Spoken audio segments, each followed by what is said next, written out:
I was in a meeting with the Japanese investors when my phone buzzed. 3 texts from my brother Tyler, each more self-satisfied than the last. Tyler, found a buyer for that old beach house of yours. Tyler, getting $200,000. You're welcome. Tyler, sold your beach shack for quick cash. You never use it anyway. I glanced at the messages and set my phone face down on the conference table, refocusing on the presentation about the Singapore expansion. Mr. Brennan? Takeshi Yamamoto, the lead investor, was waiting for my response to his question about quarterly projections. My apologies, I said smoothly. You were asking about Q4 revenue targets. We're projecting $340 million across the Asian markets, with Singapore accounting for approximately 28% of that total. The meeting continued for another hour.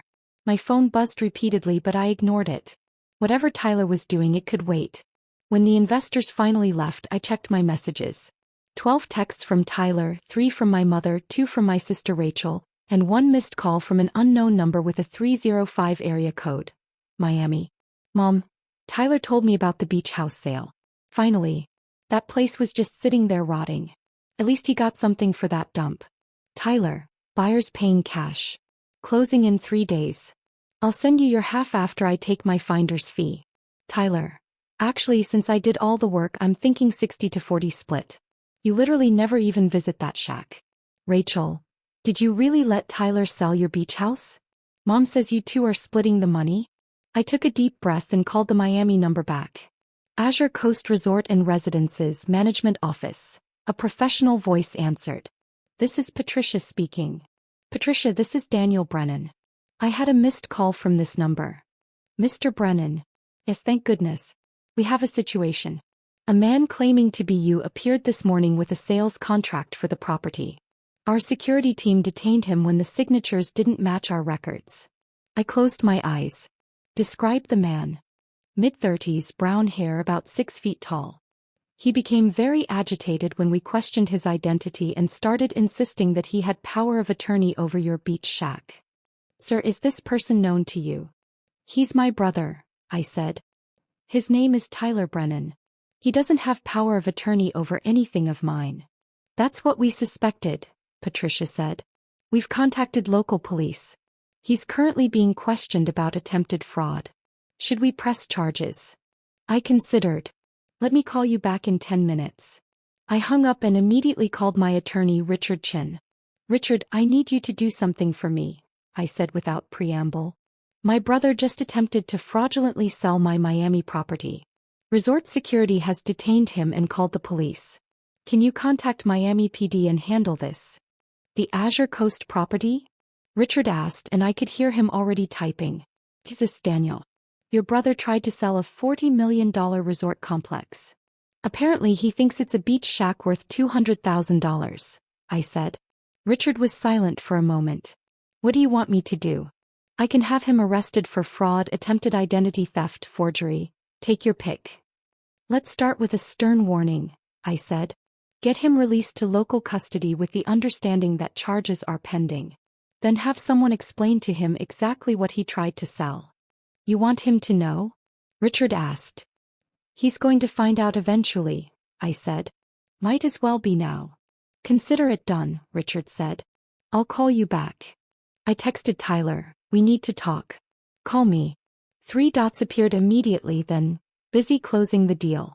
Can it wait? Call me now. My phone rang within seconds. Danny, I'm literally at the title company, Tyler said, his voice bubbling with excitement. The buyers here were signing paperwork. Can this wait an hour? Tyler, where exactly are you right now? Miami, he said. Where the beach house is. Obviously. And you're at a title company? Well, we were. Then the buyer insisted we go to the actual property for some kind of inspection, so we drove over, but there was this weird misunderstanding with security. Let me guess, I interrupted. Security detained you. Silence. Tyler. How did you know that? His voice had changed, uncertainty creeping in. Because they called me, I said calmly. Because I own the property. Because you don't have any legal authority to sell it. Danny, don't be like this, Tyler said, switching to his wheedling tone. I found a buyer willing to pay $200,000 cash for that dump. That's incredible for a property you never use. We should both be celebrating. Tyler, describe the property to me. What does it look like? It's a beach house, he said impatiently. Old, rundown, probably hasn't been updated since the 70s. Honestly, I'm surprised anyone wanted to buy it. The buyer must be planning to tear it down and rebuild. Where is this beach house located? Specifically. On the beach. In Miami. Danny, what's with the interrogation? The address, Tyler. What's the address? I heard paper rustling. 2750 Ocean Boulevard. Look, security is walking over here with some woman in a suit. I need to go. Tyler, listen to me very carefully, I said. Do not sign anything. Do not say anything. Wait for my attorney. His name is Richard Chin and he'll be there within the hour. Your attorney? Danny, you're being insane. The line went dead. I sat back in my chair and waited. 30 minutes later, Richard called back. I'm at the property now. Your brother is, well, he's in shock. You told him. I showed him, Richard said. Walked him through the entire complex. All 42 luxury units, the infinity pools, the spa facility, the 5-star restaurant, the private marina. The look on his face when he realized what he'd tried to sell was priceless. And the buyer? Wasn't a buyer, Richard said. Was a real estate scammer who probably planned to forge documents and flip a fake deed. Your brother was about to get himself arrested and scammed simultaneously. Miami PD is dealing with that individual now. And Tyler. Sitting in the resort manager's office looking like he's going to be sick, Richard said. Patricia has been very professional, but I think she's enjoying this. What do you want me to do with him? Put him on the phone. There was a pause, muffled voices, then Tyler's voice, barely above a whisper. Danny? Tyler. This isn't a beach shack. No, I agreed. This is a resort. A luxury resort. Azure Coast Resort and Residences, I confirmed. 42 residential units, full resort amenities, 5-star rating, 98% occupancy rate year-round. The property manager said it's worth $40 million. Current market valuation is $43.7 million actually, I said. Though that fluctuates based on the Miami luxury market. You own a $43 million resort? His voice cracked. I own several properties, I said. But yes, Azure Coast is one of them. How? Why didn't you tell anyone? You never asked, I said simply. You just assumed it was a worthless beach shack because that fit your narrative. Your narrative? The narrative where I'm the unsuccessful brother, I said. The one who made different choices than you. The one who didn't follow the family plan. That's not, he started then stopped. Okay, maybe that's fair. Tyler, what made you think you could sell my property? I found the deed in Mom's storage unit, he admitted. From when you had mail forwarded there years ago. It just said residential property, and gave the address. I googled it and found some old photos from like 20 years ago when it was just a single house. I figured you'd bought it as an investment and forgotten about it. So you decided to sell it without asking me? I thought I was helping. Tyler protested. You never talk about your finances, you drive a normal car, you live in a regular apartment. I thought you were struggling and too proud to admit it. I thought if I sold the house and gave you the money it would help you out. That's remarkably presumptuous, I said. I know, he said miserably. Danny, I'm so sorry. I almost committed fraud. Almost. Jesus, I could have gone to jail. Yes, I agreed. You could have. Are you going to press charges? I was quiet for a moment. Richard, are the police insisting on charges? They're willing to let it go as a family misunderstanding if you don't press charges. Richard's voice came from speakerphone. Though they've made it very clear to Tyler how serious this was. Then no charges, I said. But Tyler, we need to have a conversation about boundaries. Absolutely, Tyler said quickly. Whatever you want. Danny, I'm so sorry. Stay in Miami tonight, I said. I'll fly down tomorrow and we can talk in person. Richard will arrange a hotel for you. I can't afford a hotel in Miami, Tyler said quietly. I use my credit cards for the flight down here. Richard will arrange it, I repeated. The firm will cover it. After I hung up, I sat staring out my office window at the New York skyline. My phone buzzed again, my mother. Mom, Tyler says you're angry about the beach house sale? Honey, he was just trying to help. You shouldn't be upset with him for trying to get you some money. I didn't respond. Mom. Also, he says there's been some misunderstanding about the property value? He sounded very confused. Can you call me? I called her. Daniel, finally, she said. Tyler called me in a panic saying something about a resort and police, and I don't understand what's happening. Tyler tried to sell my Miami property without my permission, I said. Using forged documents. He was detained by resort security and questioned by police. Resort security? My mother repeated. The beach house has security?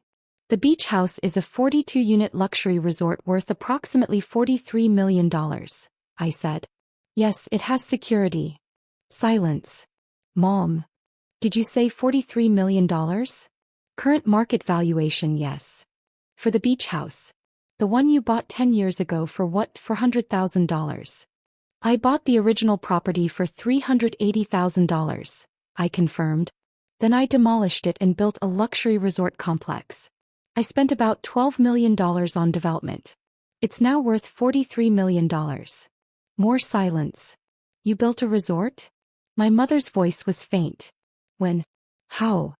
Over the past 10 years, I said. It took about 3 years to build, then 7 years of operations to reach current value. And you never mentioned this? I mentioned it several times, I said. At Thanksgiving 2015 I told you I was developing a property in Miami. You said that sounded nice and changed the subject to Tyler's promotion. At Christmas 2017 I invited you all to the grand opening. Everyone was too busy. At Easter 2019, I mentioned the resort had won a 5-star rating.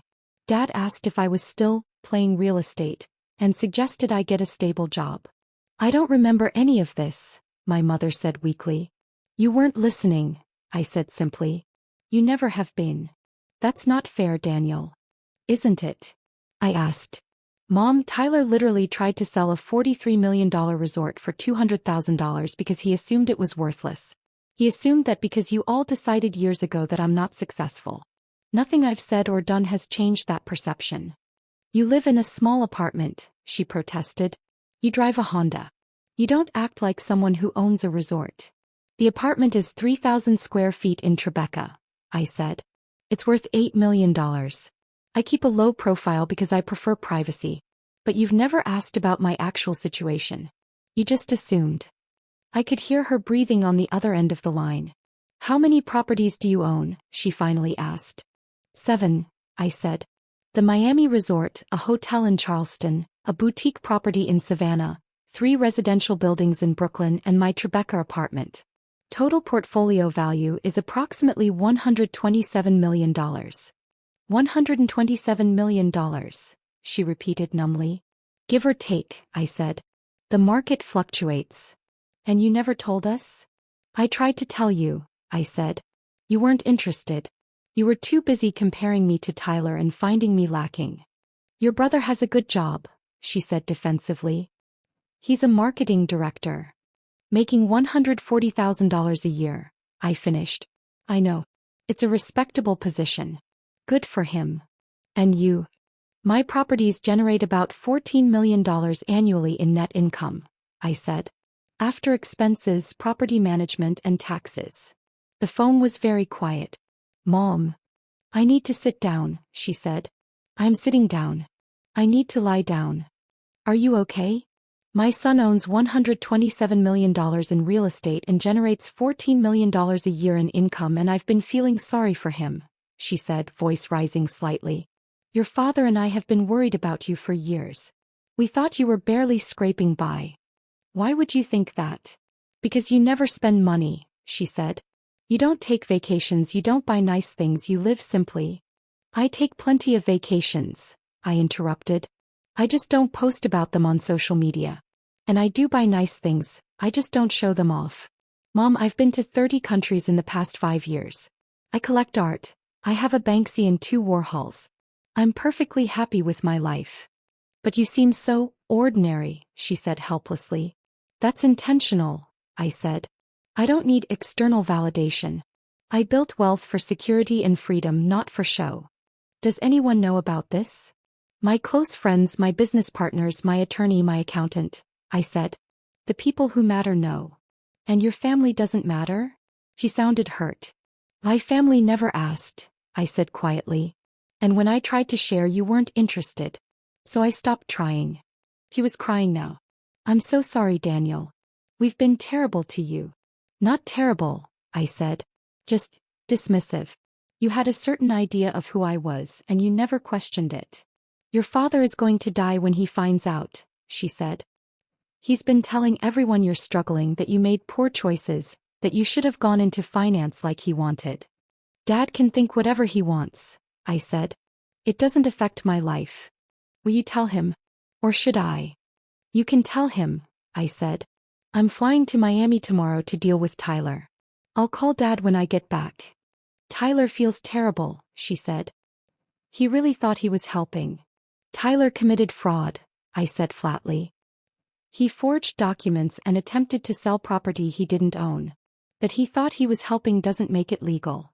But you're not pressing charges? No, I said. Because he's family. But this conversation needs to happen. All of you need to understand that you can't just make assumptions about my life. We understand now, she said. Do you? I asked. Or do you just understand that I'm wealthy? Because those are two different things. She had no answer for that. I hung up and booked a flight to Miami for the next morning. That evening my sister Rachel called. Mom told me, she said immediately. About the resort. About everything. Danny, I'm freaking out. Why are you freaking out? Because I've been giving you money, she practically shouted. For the past 2 years. Every few months I send you $500 or $1,000 because I thought you were struggling. I closed my eyes. I'd wondered where those Venmo transfers were coming from. Rachel. You're worth over $100 million and I've been sending you grocery money. I never asked you to do that, I pointed out gently. You never told me not to, she countered. God, you must have thought I was so condescending. Here's some money, poor brother Danny who can't make ends meet. I thought you were being kind, I said honestly. I appreciated the gesture even though I didn't need it.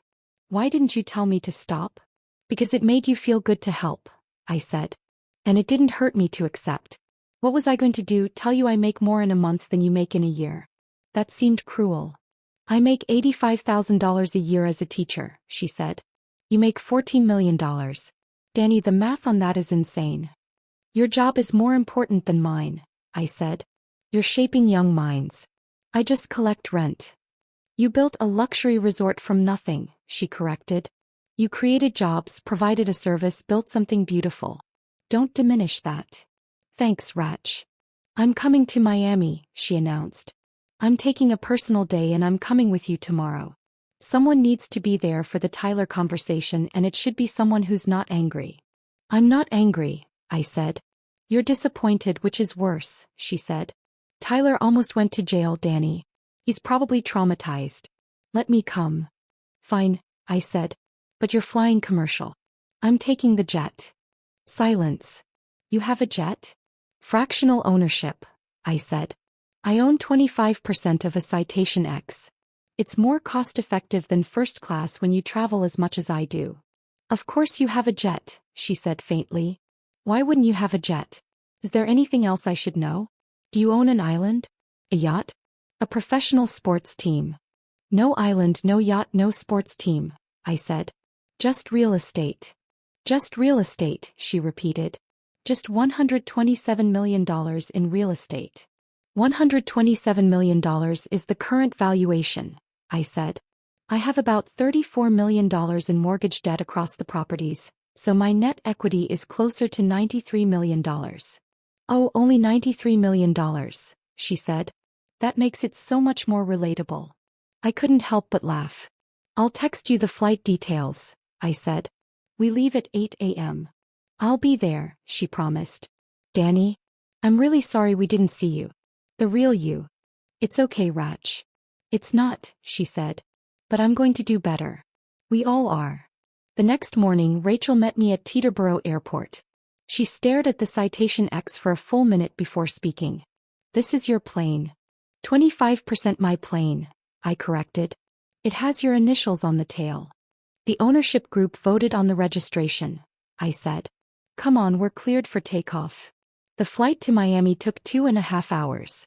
Rachel spent most of it asking questions about my properties, my business strategy, my life.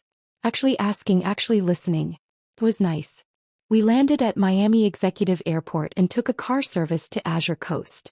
Rachel's jaw dropped when we pulled up to the property. This is yours, she said, staring at the gleaming white towers, the pristine beach, the immaculate grounds. You built this. Technically, I hired architects and contractors to build it, I said. But yes, it's my project. Patricia, the resort manager, met us in the lobby. Mr. Brennan, welcome. Your brother is in the business center. He's been subdued. Thank you, Patricia. This is my sister, Rachel. Pleasure to meet you, Patricia said warmly. Would you like a tour of the property before meeting with your brother? Rachel looked at me pleadingly. Sure, I said, smiling. Let's do the tour. Patricia showed us everything. The residential units with their floor-to-ceiling windows and private balconies. The infinity pools overlooking the ocean. The spa that had won awards from Travel Plus Leisure. The restaurant helmed by a James Beard-nominated chef. The private marina where residents kept their yachts. Rachel was silent throughout, just taking it all in. Finally, Patricia led us to the business center. Tyler sat at a desk, staring at a laptop screen. He looked like he hadn't slept. Tyler, I said. He jumped up. Danny. Wait.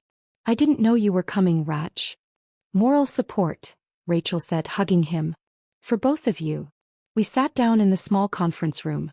Tyler couldn't meet my eyes. I've been doing research, he said quietly. All night. About this place, about your other properties. Danny, you're one of the most successful real estate developers in the Southeast. I do okay, I said. You do way better than okay, Tyler said. The hotel in Charleston was featured in Architectural Digest. The Brooklyn buildings have a waiting list of like 500 people. You're not just successful, you're elite-level successful.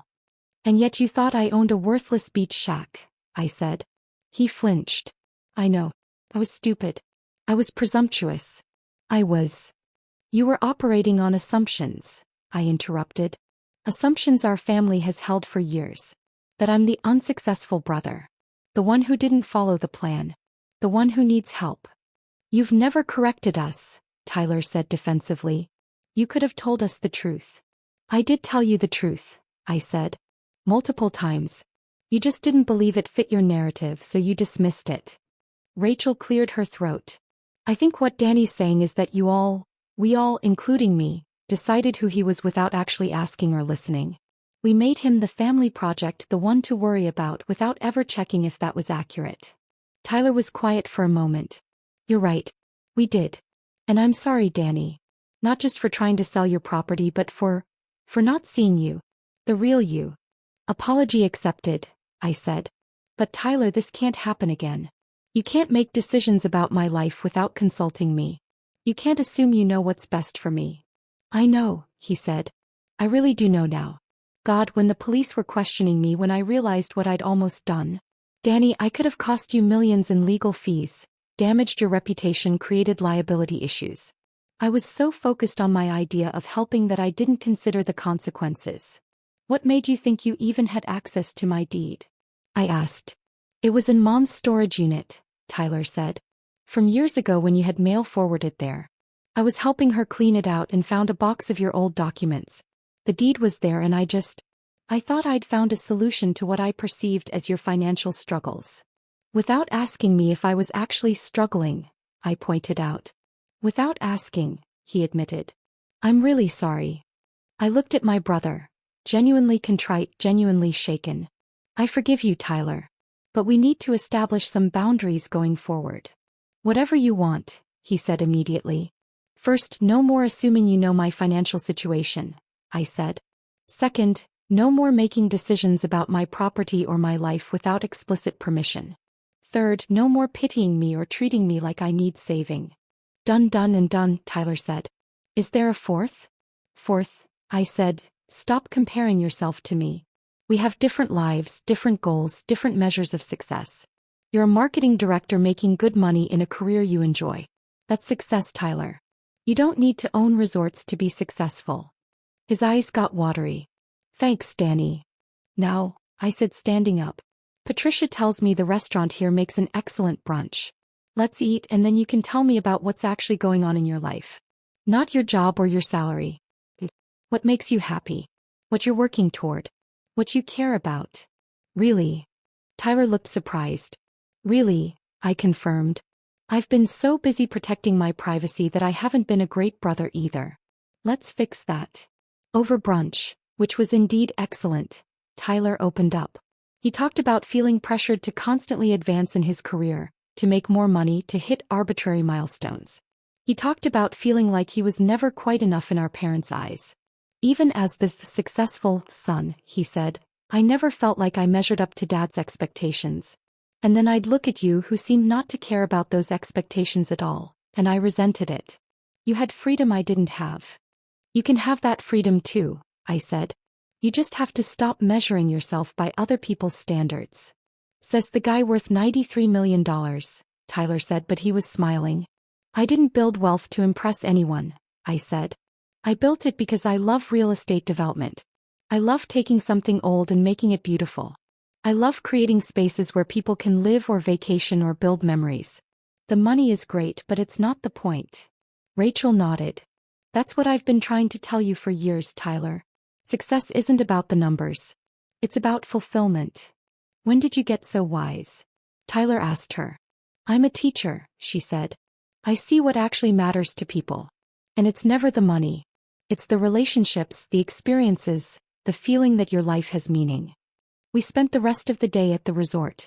I showed them the units that were currently vacant, explained my management philosophy, introduced them to the staff.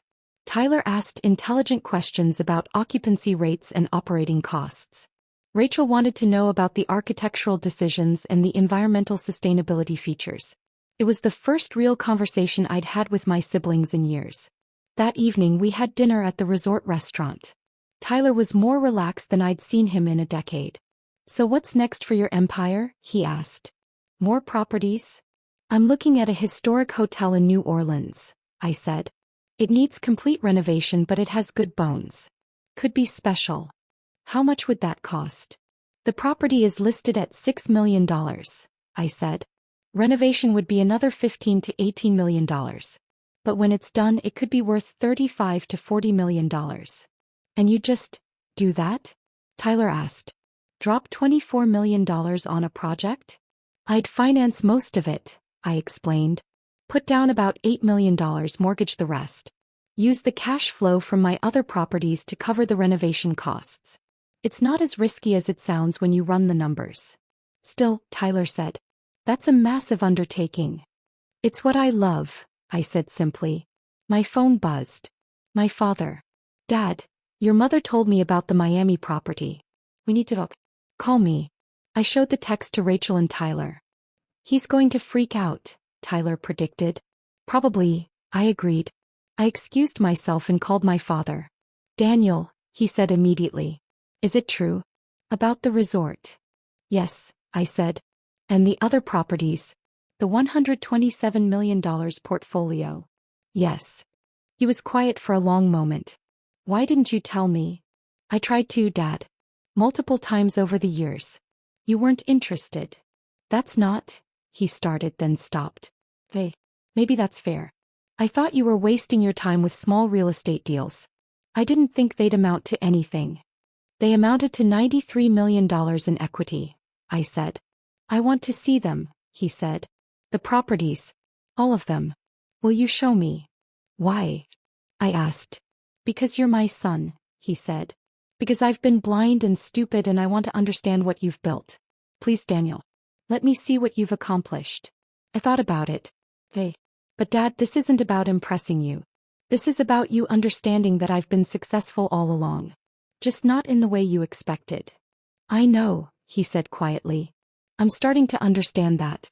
Will you forgive me for not seeing it sooner? I forgive you, I said. But we need to establish the same boundaries I set with Tyler. No more assumptions. No more comparisons. No more pressure to be someone I'm not. Agreed, he said. When can I see the properties? Come to Miami this weekend, I said. I'll show you Azure Coast first. Then we can fly to Charleston and Savannah if you want. I'll be there, he promised. Daniel, I'm proud of you. I should have said that years ago. Thanks, Dad. After I hung up, I returned to the table. Rachel and Tyler looked at me expectantly. Dad's coming to Miami this weekend, I said. He wants to see the properties. Character growth arc, Rachel said approvingly. I like it. Do you think they'll actually change? Tyler asked. Or is this just because they know you're rich now? Honestly, I don't know, I said. But I'm willing to give them the chance to try. That's big of you, Tyler said. After everything. They're still family, I said. Flawed human family. Everyone deserves grace. Over the next few weeks, my family made genuine efforts to see me differently. My father visited all 7 properties, asking detailed questions and actually listening to the answers. My mother stopped sending me articles about good job opportunities and started asking about my renovation projects. Tyler apologized at least a dozen more times and started running his own decisions by me before acting on assumptions. Rachel and I got lunch every week, building the sibling relationship we'd never really had.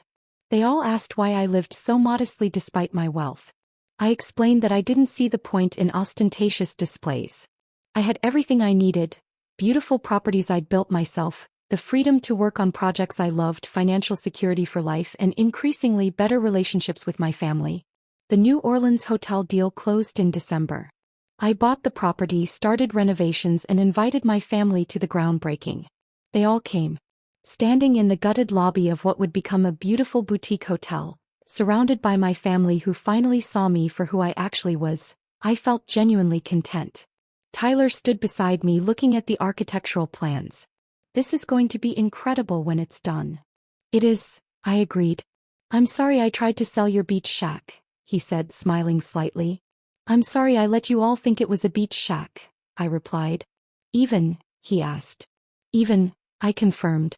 My mother approached, looking at the soaring ceilings and original moldings. You have vision, Daniel. I never understood that before. But you see potential where others see ruins. It's a gift, I said. And a curse. I can never walk past an old building without imagining what it could be. Don't ever lose that, she said. It's what makes you special. My father shook hands with the contractor, asking about timeline and budget. He'd been learning the real estate business, trying to understand my world. It was awkward sometimes, but it was genuine. As the sun set over New Orleans, my family gathered for dinner at a nearby restaurant. For the first time in memory, they asked about my life without comparing it to anyone else's. They listened when I talked about my projects. They saw me. Tyler raised his glass. To Danny. For building an empire while we weren't looking. And for not completely writing us off when we were too blind to see it. To Danny, everyone echoed. I raised my own glass. To family. Flawed, complicated, but worth the effort. We drank, and for the first time in years, it felt like we were actually together. Not because I'd proven my worth through wealth, but because they'd finally taken the time to see who I actually was. And I'd given them the grace to grow. Sometimes that's all family can really ask of each other.